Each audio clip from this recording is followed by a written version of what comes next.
જૂનાગઢ જિલ્લાના કેશોદ તાલુકાના બાલાગામ ગામે જુગાર રમતા ઈસમો સામે કેશોદ પોલીસે કાર્યવાહી હાથ ધરી છે. ખાનગી બાતમીના આધારે પોલીસ ટીમે પંજાળા પાટી સીમ વિસ્તારમાં દેવશીભાઈ મોકરિયાની વાડી પાસે દરોડા પાડી કાર્યવાહી કરી હતી.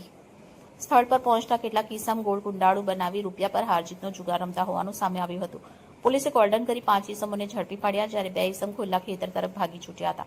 પોલીસે ભરતભાઈ ચોથાણી, કિરીટભાઈ રૂપાવટિયા, કરસનભાઈ પરમાર, હનીફભાઈ સૈયદ અને લાખાભાઈ ચુડાસમાને ઝડપી પાડ્યા હતા, જ્યારે દેવશીભાઈ મોકરિયા અને સાજિદ મલેક ફરાર થઈ ગયા હતા. આ કાર્યવાહીમાં પોલીસે કુલ ₹16,900 રોકડ કબજે કરી જુગાર અધિનિયમ હેઠળ ગુનો નોંધી આગળની કાર્યવાહી હાથ ધરી છે.